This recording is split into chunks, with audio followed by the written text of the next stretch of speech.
Ticket about 10 years. Per person is 30 rupees. Still camera 30 rupees. Video கேமரானா நம்மளுது இல்லை, கோப்ராக் இல்லை, அதுக்கு தான் இது ப்ரொஃபஷனல் இருக்குல்ல கெனானு, அதுக்கு தான். இப்போ நாங்கள் என்ன பண்ணியிருக்கோம் பார்த்தீங்கன்னா பைன் ஃபாரஸ்ட் ஆல்ரெடி வந்துட்டோம். ஸோ இதுலேருந்து பார்த்தீங்கன்னா இன்னும் பைக்காரா ஃபால்ஸ் வந்து 13 கிலோமீட்டர் 25 மினிட்ஸ் தான் போட்டிருக்கு. டைம் பார்த்தீங்கன்னா 2 o'clock தான் ஆகுது. நாங்கள் என்ன பண்ணான்னு இஷ்டம் சரி பேமெண்ட் கட்ட சொன்னாங்க. பர்சனுக்கு 30, கேமராவுக்கு 30, அதாவது மொபைல் ஃபோனுக்கு 30 நினைக்கிறேன். மற்றபடி எதுவும் ஒரு சார்ஜஸும் இல்லை. அங்கே போயிட்டு வந்துடலாம். ஏன்னா பைக்காரா ஃபால்ஸில் வந்து நம்ம குளிக்கவும் செய்யலாம். ஸோ அங்கே ஒரு டைம் எக்ஸ்டெண்ட் பண்ணலாம். இங்கே வந்து நம்மளால் ஒன்றுமே இல்லை, வெறும் ஃபோட்டோ ஷூட் பண்ணி தான். ஸோ இங்கே ஆல்ரெடி ரொம்ப கப்பல்ஸ் அதிகமாக இருக்கிறதுனால நமக்கு வேறு காண்ட் ஆகுது. அதனால் தேவையில்லாமல் இருக்குது. நிறைய பொண்ணுங்க டிஆர்எஃப் ஏகப்பட்ட பொண்ணுங்க ஃபுல்லாக கேரளா கர்நாடகா எல்லாம் ஃபுல்லாக மாடர்னாக தான் இருக்காங்க. பார்க்கும்போது பார்க்கணும் தான் தோணுது. ஆனால் பார்த்ததுக்கப்புறம் தேவையில்லாத வேலை தம்பி அப்படின்னு தோணுது. எதுக்கு மூவிஸ் பராட்டுக்கு மேலே தூமா சும்மா ஒரு ரெட்டு பார்த்துட்டு போயிடுறோம். கை போட்டுரு. நாங்கள் என்ன நினச்சோம் டிஆர்எஃப் எப்பயுமே போக போக பார்த்தீங்கன்னா க்ரீனிஷாக வரும், ரொம்ப பச்சை பசேர்னு வரும்னு நினச்சேன். ஆனால் போக போக இதெல்லாம் பார்க்கும்போது ரொம்ப முட்டைக்கடை இருந்துச்சா, நாங்கள் என்னடா இது முட்டைக்கடை நினச்சோம். இது மூவிஸ் பராட்டுக்கு. இது நிறையா படம் எடுத்துருக்காங்க எனக்கு தெரிஞ்சு. எல்லாம் ஸ்கூல் பசங்களாட்டுக்க ஜாலியாக விளாட்றாங்க. இப்போ நம்மளுக்குலாம் தோணும்ல பேசாமல் சின்ன வயசுலேயே போயிடலாம், படிப்புக்கே போய் படிச்சுட்டே இருந்தாலும்னு. ஜாலியாக வண்டி எடுத்து சுற்றுது அப்படின்னு அவங்களுக்கு நம்மளே பார்த்தா ஜாலியாக இருந்தோன்னா வண்டி எடுத்துகிட்டு ஜாலியாக சுற்றிட்டு இருக்காங்கன்னு எண்ணம். நம்மளுக்கு தான் தெரியும் அதோட வழி வருத்தம். ஏன்டா இந்த வயசுக்கு வந்தால் இப்படி பண்ணுறன்ற மாதிரி இருக்கும். பேசாமல் சின்ன வயசுலேயே இருந்திருக்கலாம். 12 வருஷம் ஸ்கூலில் எல்லாமே ஸ்கூலில் எடுக்குது. எல்லாமே கேரளா வண்டி எல்லாமே. ஸ்பாட்டு வேறு மாதிரி ஏகப்பட்ட ஸ்பாட் இருக்குது. இங்கே வேறு ஃபுல்லாகவே எல்லாமே அங்கேயும் இங்கேயும் வண்டி எடுத்துலாம் மாட்டுக்கு. போகவே இன்னும் ப்ளைனாக இருக்க மாட்டேங்க எனக்கு தெரிஞ்சு. ஏமனா அங்கே பாராடி மேலே பாடுறான் வேற மாதிரி இல்லை ஏத்துறதா மேலே விட மாட்டாங்க. முன்னாடி என்ட்ரி டிக்கெட் இதுக்கு.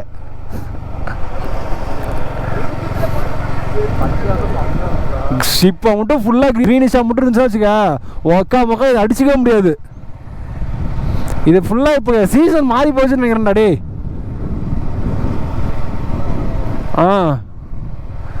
அந்தாண்ட இப்போ தான் இந்தாண்ட வேறு மாதிரி இருக்குல்ல. ஃபுல்லாகவே இந்த பஸ்ஸெல்லாம் பார்த்தியா வேறு மாதிரி இருக்குல்ல மாடிஃபை பண்ணி. கேரளா கர்நாடகா எல்லாமே இந்த மாதிரி பஸ் தான். பஸ் எல்லாமே தரமாக இருக்குது.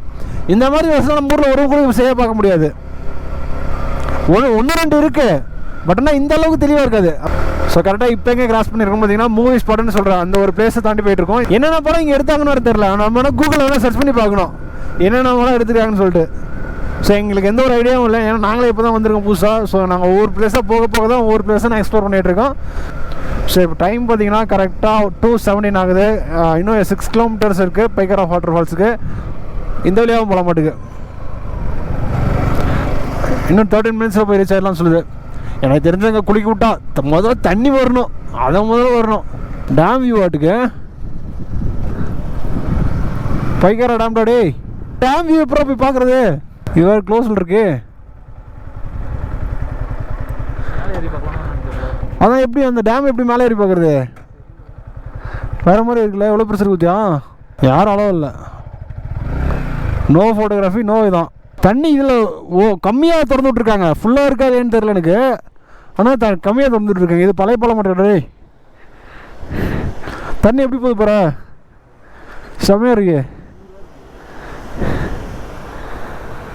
அதில் வேறு அந்த தண்ணியே இதாக வருது. அது அப்படியே எவாப்ரேட் ஆகிற மாதிரி வருது பாரு.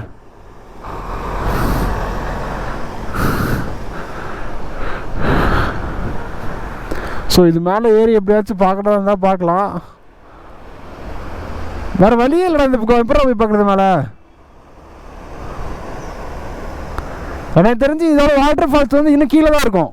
கீழே எப்படி இருக்கும்? ஆமாம் இது இதே மேலே இருக்குது. ஃபால்ஸ் இப்படி தான் கீழே தான் இருக்கணும். இதில் வந்து தண்ணி கீழே ஊற்றினா தான் இப்போ வாட்டர் ஃபால்ஸ். என்ன பாய் என்ன பாய் பாய் இது புது வகையான இருக்குது தெரில எனக்கு. ஒருவேளை இருக்குது அப்படி கூட இருக்கலாம்.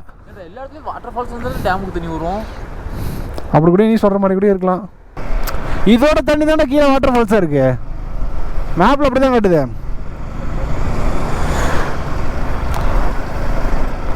மேப்பில் பார்த்தாவே தெரியுது.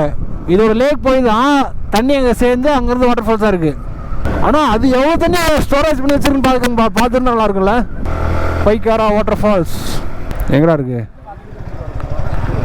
அருவி பின்னாடி இருக்கு. அதோட இல்லைங்களா? பார்க்கவும் போக முடியாதா? பார்க்கறதுக்கு அலோடு இல்லையா? வண்டி அலோடு இல்லை. Okay okay okay.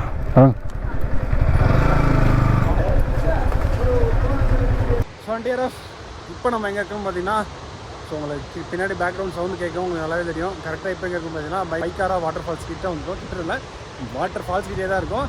ஸோ எப்படிதான் அங்கேருந்து இருக்காங்க இங்கே அப்படின்னா, ஸோ அங்கேருந்து நாங்கள் வீடியோ கட் பண்ணதோட சரி டேரெக்டாக இங்கே வந்து எடுக்கிறேன். ஆல்மோஸ்ட் இங்கே வந்து கிட்டத்தட்ட 1 hour பக்கமாக ஆகுது. ஸோ அவ்வளோ நேரம் என்ன பண்ணுறேன்னு கேட்டிங்கன்னா, ஸோ உங்களுக்கு பேக் வியூ பார்த்தீங்கன்னா தெரியும். ஸோ இருங்க ஃபுல்லாக காமிச்சிட்றேன். ஸோ வியூ பார்த்தீங்கன்னா, ஸோ வியூ பாருங்கள் வேறு மாதிரி இருக்கா. ஸோ நான் என்ன நினச்சிட்டு வந்தேன்னா, ஸோ ஓகே இங்கே வந்து பைக்காரா வாட்டர் ஃபால்ஸு குளிக்கலாம், ஒரு என்ஜாய்மெண்ட் இருக்கும் ஃபோட்டோவில் பார்த்ததுக்கு, குட்டி வாட்டர் ஃபால்ஸாக தானே இருக்குது அப்படின்னு நினச்சி அவ்வளோ போனவங்க எப்படி இருந்தாலும் குளிச்சிடலாம் நினச்சி நான் ஒரு ஆசையாக வந்தேன். பட் ஆனால் இங்கே வந்ததுக்கப்புறம் தான் தெரியுது, தம்பி இங்கெல்லாம் குளிக்கவும் முடியாது, கால் நினைக்கவும் முடியாது, கம்முன்னு போன்ற மாதிரி சொல்லிட்டாங்க. சுற்றியும் வேலி போட்டிருக்காங்க. ஸோ இதுக்கு எப்படின்னா, ஸோ நீங்கள் கேட்டு பார்த்தீங்களே, கேட்லேருந்து ஒரு 300 meters பக்கமாக உள்ளார வரணும். உள்ளார வரும்போது பார்த்தீங்கன்னா நீங்கள் நடந்தும் வரலாம், இப்படி இல்லை அப்படி இல்லை உங்களுக்கு நடக்க கஷ்டமாக இருக்குன்னு நினச்சிங்கன்னா அங்கேயே பேட்டரி வெஹிக்கிள் இருக்குது. பர் பர்சனுக்கு 20 rupees சார்ஜ் பண்ணுறாங்க. ஸோ அதில் நீங்கள் கூட வரலாம். அப்படி இல்லைன்னா நீங்கள் கொஞ்சம் தூரம் தான் நடந்து கூட வந்துடலாம். அங்கே வந்து பார்த்தீங்கன்னா பர் பர்சனுக்கு என்ட்ரி டிக்கெட்டாக 30 rupees சார்ஜ் பண்ணுறாங்க. கேமரா வந்து அதுக்கு தனியாக சார்ஜ் பண்ணுறாங்க. நான் ஃபோன் மட்டும் தான் வச்சுருக்கனால ஃபோனுக்கு எந்த ஒரு சார்ஜஸும் பண்ணல. ஸோ அங்கேருந்து அப்படியே கொஞ்சம் தூரம் நடந்து வந்தோன்னா ஒரு 40 to 50 ஸ்டெப்ஸ் தான் இருக்குது. அப்படியே இறங்கி வந்தீங்கன்னா ஸோ அப்படியே இந்த பியூட்டிஃபுல்லான வியூ பார்க்கலாம். வேறு மாதிரி இருக்குது, செம்மையாக இருக்குது. பட் ஆனால் என்ன குளிக்க தான் விடல. குளிக்க விட்டுருந்தா கொஞ்சம் நல்லா இருந்திருக்கும். அப்படியே ஒரு வந்தோம். டைம் பார்த்திங்கன்னா ஒரு 3 மணி பக்கமாக ஆகுது. ஸோ நெக்ஸ்ட் என்ன பண்ணுறதுன்னு தெரியல. ஏன்னா நெக்ஸ்ட் பிளேஸ் போனால் டைம் ஆகிற எப்போ இருந்தாலும் மேக்ஸிமம் 6 வரைக்கும் தான் அலோடு. அப்படி இருந்தாலும் எப்படி அடிச்சு பிடிச்சின்னு பார்த்தாலும் இப்போ அவலாஞ்சி ஃபால்ஸ் போனாலும் இப்போ டைம் பார்த்திங்கன்னா அங்கே போகிறதுக்கு 1.5 மணி நேரம் பக்கமும் காட்டுச்சு. ஸோ அதனால் தேவையில்லை. ஸோ வேறு ஏதாச்சும் பண்ணலான்னு பார்த்தோம். ரூம் நைட் இங்கே ஸ்டே பண்ணுறதுக்கு இப்போயே ரூம் பார்த்துடலான்னு பார்த்தா இங்கே ரூம் எதுவுமே இல்லை. ஊட்டி போய் தான் புக் பண்ணுற மாதிரியே இருக்குது. என்ன பண்ண போகிறோன்னு தெரியல. ஸோ பார்க்கலாம் என்ன ஏதுன்னு சொல்லிட்டு. ஸோ அதான் நானும் இந்த பிளேஸ் விட்டு கிளம்பிட்டோம். ஸோ ரொம்ப நேரம்லாம் இருந்தோம். ஒரு 1 hour பக்கமாக இருக்குமாடா, 1 மணி நேரம் பக்கமாக இருக்கும். நாங்கள் இங்கே வந்துட்டு நான் பாட்டு உட்காந்து படுத்துட்டேன். ஸோ இது மேலே வரக்கூடாது, ஆனால் இங்கே நிறைய பேர் இப்படி தான் வந்துட்டுருக்காங்க. அதனால் நானும் ஒரு டைம் வந்து பார்க்கலாம்னு சொல்லிட்டு வந்துட்டேன். ஸோ அந்த இங்கே கூட மேலே பார்த்தீங்கன்னா ஸ்டெப்ஸில் உட்காரத்துக்கு வந்து உங்களுக்கு சேர்லாம் போட்டிருக்காங்க. இங்கே கூட வந்து என்டர்டைன்மெண்ட் பண்ணலாம். மோர்வெல் நீங்கள் வந்து குளிக்கணும்னு நினச்சா மட்டும் உங்களால் முடியாது. மற்றபடி நீங்கள் வந்து இந்த இயற்கையை ரசிக்கலாம். தூரத்துலேருந்து பார்க்கும்போது நல்லாவே இருக்குது டிஆர்எஃப். கிட்ட போனீங்கன்னா தான் கொஞ்சம் உங்களுக்கு ஒரு மாதிரி எப்படி ரொம்ப சத்தமாக இருக்கிற மாதிரி இருக்கும். மற்றபடி ஒன்றும் இல்லை. ஓகே டிஆர்எஃப், ஸோ இந்த வீடியோ நான் இதோட எண்ட் பண்ணுறேன். ஸோ நெக்ஸ்ட்டு போய்ட்டு நான் டேரெக்டாக போய்ட்டு பேக்கில் அங்கேயே வச்சுட்டோம். என்ட்ரி டிக்கெட் எடுத்தாலே அங்கேயே வைக்க சொல்லிட்டாங்க. அங்கேயே வச்சுட்டோம். அங்கேயே வச்சுட்டு ரிட்டன் இங்கே வந்திருக்கோம். ஸோ இதுக்கு மேலே போய்ட்டு பேக்லாம் எடுத்துகிட்டு ஸோ ரிட்டன் கிளம்புற ஆகலாம். ஸோ டாடா பாய். ஸோ இதுக்கு மேலே என்ன பண்ணுறேன்னு சொல்லிட்டு நம்மளோட விளாகில் கண்டிப்பாக பண்ணுறேன். டாடா பாய். இப்போ நம்ம இந்த பிளேஸ் அதாவது பைக்காரா வாட்டர் ஃபால்ஸ்லேருந்து கிளம்பிட்டோம். ஸோ நெக்ஸ்ட் என்ன பிளான் பண்ணியிருக்கோன்னு பார்த்தீங்கன்னா, ஸோ நாங்கள் நாளைக்கு வந்து பிளானிங் என்னன்னா மசனகுடியை போயிட்டு அந்த தேக்கடி எலிஃபண்ட் இது இருக்குது இல்லைங்களா, ஸோ அந்த பிளேஸ் பார்க்கலான்னு சொல்லிட்டு பிளானு. ஸோ இப்போ நாங்கள் இருக்கிறது வந்து பைக்காரா. ஸோ இங்கேருந்து நாங்கள் ரூம் எடுத்தால் ஊட்டியில் போய் தான் ரூம் எடுக்கிற மாதிரி இருக்குது. அப்படி இல்லைனா கூடலூர் போய் ரூம் எடுக்கிற மாதிரி இருக்குது. ஸோ நாங்கள் என்ன பிளான் பண்ணியிருக்கோன்னு பார்த்தீங்கன்னா, ஸோ கூடலூர் போய் ரூம் எடுத்துக்கிற மாதிரி பிளான் பண்ணுறோம். ஸோ இதனால பார்த்தீங்கன்னா இங்கே இருக்கவங்க நிறைய பேர் கேட்டோம், இங்கே பக்கத்தில் ஏதாச்சும் ரூம் இருக்கான்னு கேட்டதுக்கு இங்கே பக்கத்தில் எதுவும் ரூம் இல்லை. இங்கேருந்து விட்டால் ஊட்டி தான், அப்படி இல்லைனா கூடலூர். நீங்கள் நாளைக்கு என்ன பிளான் பண்ணி வச்சுருக்கீங்களோ அதுக்கு தகுந்த மாதிரி பிளான் பண்ணிக்கோன்னு சொன்னாங்க. ஸோ நாங்கள் வந்து பிளான் பண்ணது நாளைக்கு மசனகுடி போயிட்டு இந்த தேக்கடி எலிஃபென்ட் கிராண்ட் போகலான்னு சொல்லிட்டு தான். ஸோ அதுக்கு ஏற்றாப்புல நாங்கள் என்ன பண்ணுறோம்னா, இப்போ கூடலூர் போயிட்டு ஸ்டே பண்ணிட்டோம்னா டேரெக்டாக அப்படி சுற்றி இந்த முதுமலை ஃபாரஸ்ட் இருக்குல்ல, ஸோ அந்த வழியாக சுற்றி தேக்கடி எலிஃபென்ட் இதை பார்த்துட்டு ஸோ அப்படியே நம்ம மசனகுடி வழியாக கீழே இறங்கி கல்லட்டி வழியாக போயிடலாம். ஏன் நம்ம ஊட்டியிலேருந்து ஸ்டே பண்ணால் அந்த வழியாக டேரெக்டாக மசனகுடி போக முடியாதுன்னு கேட்டிங்கன்னா, ஊட்டியிலேருந்து டேரெக்டாக கல்லட்டி வழியாக தான் மசனகுடி போகிற மாதிரி இருக்கும். ஆனால் ஊட்டியிலேருந்து போகும்போது போகும்போது கல்லட்டிக்கு வந்து அலோவ் பண்ண மாட்டாங்க. எந்த ஒரு வெஹிக்கிளுமே சரி, TN43 எக்ஸப்ட். எந்த ஒரு எவ்வளோ பெரிய ஆளாக இருந்தாலும் சரி, நீங்கள் TN43 இருந்தால் மட்டும்தான் அந்த பக்கம் உங்களுக்கு கல்லட்டி வழியாக மேலே ஏற விடுவாங்க மசனக்குடிக்கு. அப்படி இல்லை வேறு வெஹிக்கல் வேறு ஊர் அப்படின்றதா உங்களுக்கு எவ்வளோ பெரிய ஆளாக இருந்தாலும் சரி உங்களுக்கு அலோவ் பண்ண மாட்டாங்க. ஏன்னா அங்கே இருக்கிற ரோடு அப்படி. ஆனால் இறங்கும் போது அந்த வழியாக இறங்கிக்கலாம். ஸோ அதனால் நான் அப்படி பிளான் பண்ணியிருக்கேன். ஸோ இப்போ போகிறது பார்த்தீங்கன்னா கூடலூர் போகிறோம். கூடலூர் போய் ரூம் எடுத்துகிட்டு ஸ்டே பண்ணிவிட்டு மார்னிங் எழுந்துச்சு வியூ எப்படி இருக்குன்னு பார்த்துட்டு அப்படியே நம்ம மதுமலையில் அப்படியே ரன் பண்ணோம்னா அப்படியே தேக்கடியை போயிட்டு அப்புறம் அதுக்கப்புறம் வந்து மசனக்குடியிலேருந்து அந்த இங்கே வந்துட்டு நாளைக்கு இங்கே ஊட்டிக்கு எத்தனை மணிக்கு ரீச் ஆகிறத பார்த்துட்டு ஸோ அவலாஞ்சி லேக்குன்னு போகல பார்த்தீங்களா, ஸோ அந்த லேக் நம்ம போயிட்டு வரலாம் அப்படின்னு ஒரு முடிவு எடுத்திருக்கோம். ஸோ நாளைக்கு பிளான் எப்படின்னு தெரில. ஆனால் இன்னையோட பிளான் என்ன இதுதான். ஸோ இன்றைக்கி எங்கெங்கே போயிருப்போம்னு பார்த்தீங்கன்னா பக்காசுரன் வியூ பாயிண்ட் போயிருப்போம். அதுக்கப்புறம் காட்டேரி வாட்டர் ஃபால்ஸ் அண்ட் டேம் அதை பார்த்துருப்போம். அந்த தேர்ட் ஒன் வந்து பார்த்திங்கன்னா இந்த டைகர் செமெண்ட்ரின்னு சொல்லிட்டு ஒரு பிரிட்டிஷ்காரங்களை இது பண்ணாங்களே புதைச்சிருந்தாங்களே, ஸோ அந்த இது பார்த்துருந்தோம். ஸோ ஃபோர்த் ஒன் வந்து தொட்டபெட்டா டாபிக். ஸோ இந்த தொட்டபெட்டா டாபிக்கில் தான் எனக்கு வச்சு செஞ்சது சரியான சம்பவம் இந்த Google map. So and then fifth one பார்த்தீங்கன்னா பைக்காரா வாட்டர் ஃபால்ஸ். ஸோ இதில் நாங்கள் எல்லாமே பார்த்தீங்கன்னா ஓரளவுக்கு லிமிட்டாக தான் பார்த்துருப்போம். ஏன்னா நாங்கள் இறங்கி என்ஜாய்மெண்ட் பண்ணுற அளவுக்கு வேறு எதுவுமே இல்லை. தொட்டபெட்டாவுக்கு பார்த்தீங்கன்னா அந்த இது இருக்குது பார்த்தீங்களா, டீ எஸ்டேட், அங்கே வேணால் வந்து அட்வென்ச்சர் ஆக்டிவிட்டீஸ் தான் இருந்துச்சு. பட் ஆனால் அந்த அட்வென்ச்சர் ஆக்டிவிட்டீஸ் பார்த்தீங்கன்னா காம்போ பேக் மாதிரி 1300 1400 அந்த மாதிரி ரேஞ்சு தான் இருந்துச்சு. அந்த அளவுக்கு செலவு பண்ணி நம்ம விளாட்ற அளவுக்கு நம்ம இன்னும் பெரிய ஆளாகலப்பான்னு சொல்லிட்டு பார்த்து விளாட்றவங்களை வேடிக்கை பார்த்துட்டு கம்மன் வந்துட்டோம். ஸோ அப்புறமேட்டு வந்து அப்படியும் பார்த்துக்கலாம், ஈவெண்ட் செலிப்ரேட் பண்ணிக்கலாம்னு சொல்லிட்டு விட்டாச்சு.